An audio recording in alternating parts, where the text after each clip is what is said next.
saludo cordial al profesor Javier Ferreira, encargado de impartir la asignatura de Lógica Aristotélica en la Universidad del Atlántico.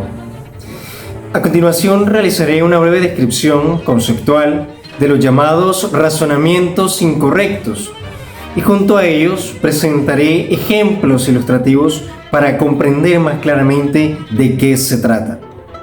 No siendo más, vamos allá.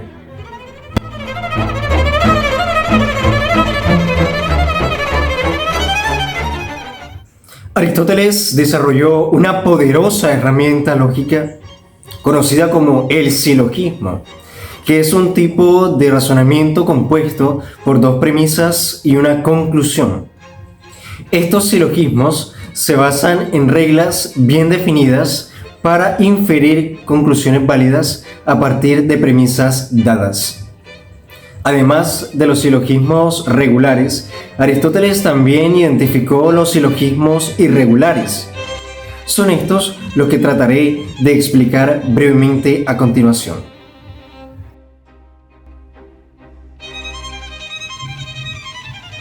Argumentar es relacionarse un sujeto comunicador con un interlocutor que puede ser otra persona singular o un público. Es frecuente que partiendo de una proposición dada se puedan configurar un silogismo que no esté formalmente justificado. Los argumentos silogísticos ocurren con frecuencia, pero sus premisas y conclusión no siempre se enuncian explícitamente. A menudo, solo una parte del argumento se expresa. El resto se sobreentiende.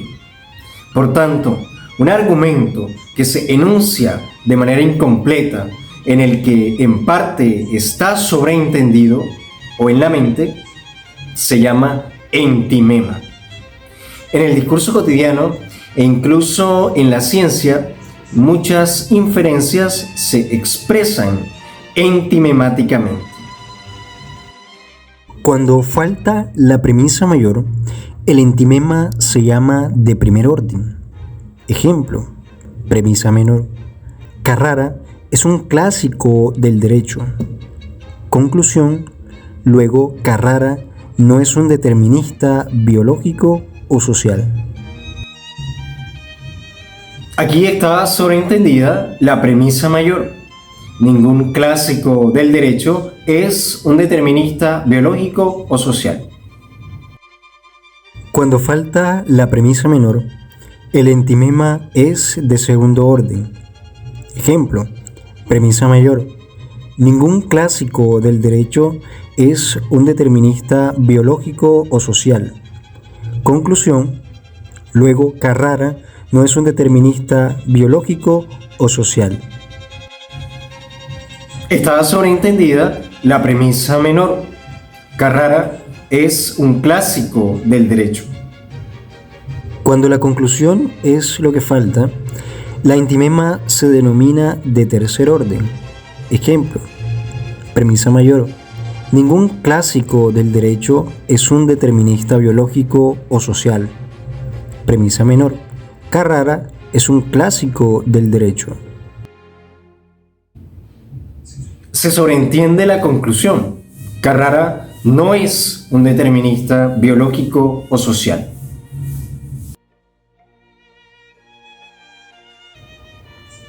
Es una especie irregular de silogismo en el cual por lo menos una de sus premisas va acompañada de su correspondiente prueba o determinación.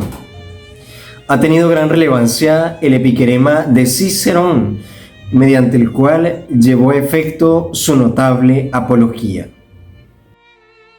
El cual dice de la siguiente manera: está permitido matar a un injusto agresor. La ley natural, el derecho positivo y el uso natural lo atestiguan. Ahora bien, Clodio fue el injusto agresor de Milón. Eso resulta como toda evidencia de los antecedentes de Clodio y de las circunstancias del crimen. Luego Milón podía matar a Clodio. Del examen de este ejemplo se colige que el epiquerema es un silogismo abreviado compuesto cuyas premisas son entimemas. Es frecuente que los abogados hagan uso del epiquerema rigurosamente entendido. También es común verlos razonar epiqueremáticamente, sin demasiados formalismos lógicos, al vaivén de la dialéctica alegatoria o en el espíritu del libre esfuerzo retórico.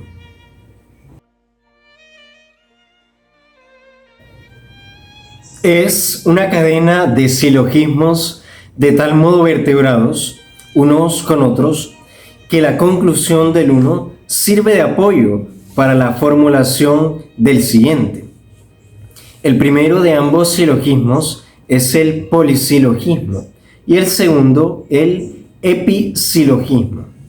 Cuando la conclusión de un silogismo le sirve de premisa mayor al siguiente, el polisilogismo se llama progresivo. Por tanto, son regresivos aquellos polisilogismos en los que la conclusión de cada uno es la premisa menor del siguiente. Un ejemplo sencillo del polisilogismo progresivo es el siguiente. Premisa mayor: todos los ingenieros son grandes matemáticos. Premisa menor: todos los arquitectos son ingenieros. Conclusión: todos los arquitectos son grandes matemáticos. A partir de allí, la conclusión del primer silogismo pasa a ser premisa mayor del siguiente. Premisa mayor: todos los arquitectos son grandes matemáticos. Premisa menor: todos los maestros son arquitectos. Conclusión: todos los maestros son grandes matemáticos. Y así sucesivamente.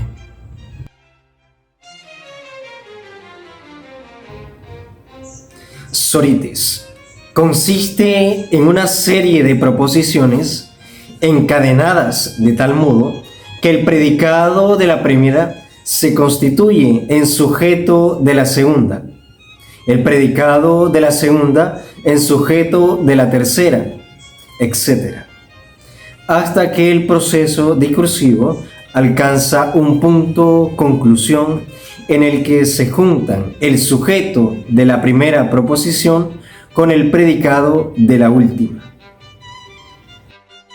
De este modo, a partir de las premisas tenemos el siguiente ejemplo.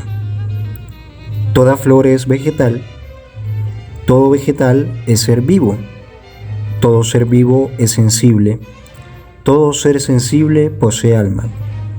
Por tanto, la conclusión será: toda flor posee alma. Para realizar un sorites correcto, es necesario cumplir las siguientes reglas. Primero, no deben emplearse términos equívocos. Segundo, solo en la primera premisa puede ser particular.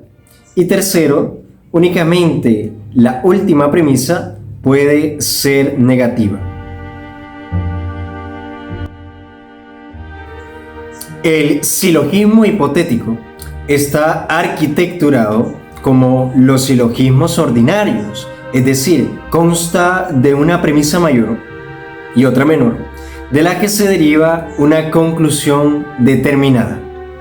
La premisa mayor es una proposición hipotética, afirma una relación bajo cierta condición. La premisa menor es categórica, afirma que las condiciones se cumplen o no se cumplen. Y finalmente la conclusión, por consiguiente, es un juicio en el que se afirma o se niega la relación por medio de una proposición afirmativa o negativa, sea el caso. El silogismo hipotético presenta dos modos. El primero de ellos, comúnmente conocido como modus ponens, llamado constructivo, es el modo en el que se afirma. Establece que la condición se cumple. La conclusión, por consiguiente, es una proposición afirmativa. Ejemplo, premisa mayor. Si infringes la ley, serás penalizado. Premisa menor. Has infringido la ley. Conclusión, luego debes ser penalizado. El segundo de ellos es el modus tollens, llamado destructivo. Es el modo en el que se niega. Establece que la condición no se cumple. La conclusión, por tanto, es una proposición negativa. Ejemplo, premisa mayor. Si infringes la ley, serás penalizado. Premisa menor. No debes ser penalizado. Conclusión, luego no has infringido la ley. En lo que respecta a los alegatos y discursos jurídicos de corte retórico en relación con los silogismos hipotéticos, cabe tener en cuenta que es enteramente posible que un silogismo hipotético asuma la forma de un entimema.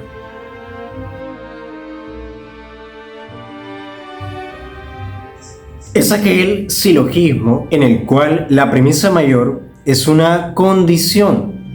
La premisa menor y la conclusión estarán sujetas a las siguientes reglas. Primero, de la afirmación de la condición se sigue la afirmación del condicionado, pero no viceversa. Ejemplo, premisa mayor. Si estudias, entonces aprobarás el examen. Premisa menor. ¿Estudiaste? Conclusión, por tanto, aprobaste el examen. Segundo, de la negación del condicionado se sigue la negación de la condición, pero no viceversa. Ejemplo, premisa mayor. Si estudias, entonces aprobarás el examen. Premisa menor. ¿No aprobaste el examen? Conclusión, por lo tanto, no estudiaste.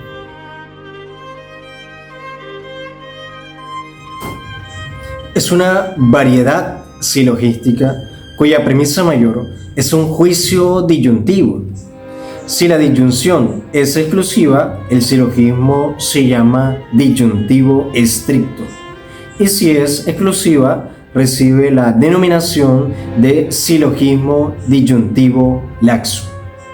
La premisa mayor y la conclusión estarán de acuerdo con las siguientes reglas.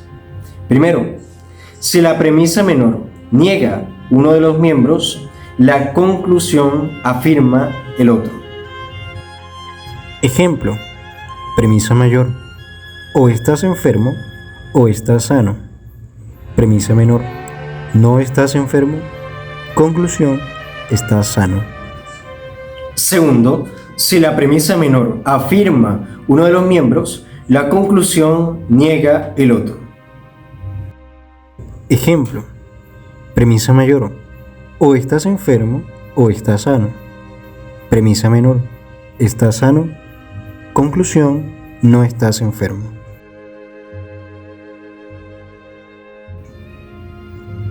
El dilema es una forma común de argumento en el lenguaje ordinario. Es, en esencia, una herramienta argumentativa en la que se combinan silogismos del mismo tema, en ocasión con un efecto devastador. Decimos, en términos generales, que una persona está en un dilema o atravesando por el cuerno de un dilema cuando esa persona tiene que elegir entre dos alternativas. En un debate se utiliza el dilema para plantearle posturas alternativas a un adversario, el cual tiene que hacer una elección para luego probar que no importa qué elección se haga, el adversario está comprometido con una conclusión inaceptable. Por tanto, podemos decir que es una especie de silogismo híbrido, que combina el uso de proposiciones condicionales y disyuntivas. Son 4 las variedades de la inferencia dilemática. El primero de ellos es el dilema constructivo complejo. En él, la premisa mayor está formada por 2 proposiciones condicionales, cuyos consecuentes son enunciados diferentes entre sí. La premisa menor es una proposición disyuntiva, cuyos disyuntandos son los antecedentes de los condicionales antedichos. Y la conclusión es otra proposición disyuntiva, cuyos disyuntandos son los consecuentes de las condicionales constitutivas de la mayor. Ejemplo. Premisa mayor. Si se trata de un homicidio simple, la pena puede ser la mínima. Si se trata de un homicidio agravado, la pena puede ser la máxima. Premisa menor. Se trata de un homicidio simple o de un homicidio agravado. Conclusión. Luego, la pena puede ser la mínima o puede ser la máxima. El segundo de ellos es el dilema constructivo simple. En él, la premisa mayor está formada por 2 proposiciones condicionales, cuyos consecuentes son enunciados idénticos entre sí. En todo lo demás, el dilema constructivo simple es idéntico al complejo. Ejemplo. Premisa mayor. Si el ladrón intenta escapar, será capturado. Si el ladrón permanece en la escena del crimen, será capturado. Premisa menor. El ladrón o intenta escapar o permanece en la escena del crimen. El ladrón será capturado o será capturado. Conclusión. Luego será capturado. El tercero de ellos es el dilema destructivo complejo. En él, la premisa mayor es un par de proposiciones condicionales, diferentes entre sí. La menor es una disyunción cuyos miembros son las negaciones de los consecuentes en los antedichos condicionales. Y la conclusión es otra disyunción formada por los antecedentes de esas mismas condicionales. Ejemplo. Premisa mayor. Si miento, seré absuelto. Si digo la verdad, seré condenado. Premisa menor. No seré absuelto o no seré condenado. Conclusión. Luego no mentiré ni diré la verdad. El cuarto de ellos es el dilema destructivo simple. Los antecedentes de las condicionales de la mayor son una misma proposición, aunque los consecuentes son diversos entre sí. La menor es una disyunción cuyos disyuntandos son las negaciones de los respectivos consecuentes de las condicionales mencionadas. Y la conclusión es otra disyunción formada por los antecedentes de las condicionales respectivas. Ejemplo. Premisa mayor. Si me capturan, seré procesado. Si me capturan, seré condenado. Premisa menor. No seré procesado o no seré condenado. No me capturan o no me capturan. Conclusión. Luego no me capturan. Los dilemas a veces son torturosos callejones sin salida, instrumentos del pensamiento que la lógica y la retórica de los contrincantes utilizan para combatir el argumento contrario, no alcanzándose otro resultado que el de paralizarse mutuamente los adversarios en una relación de inferencias que favorece o desfavorece por igual a cada uno de ellos.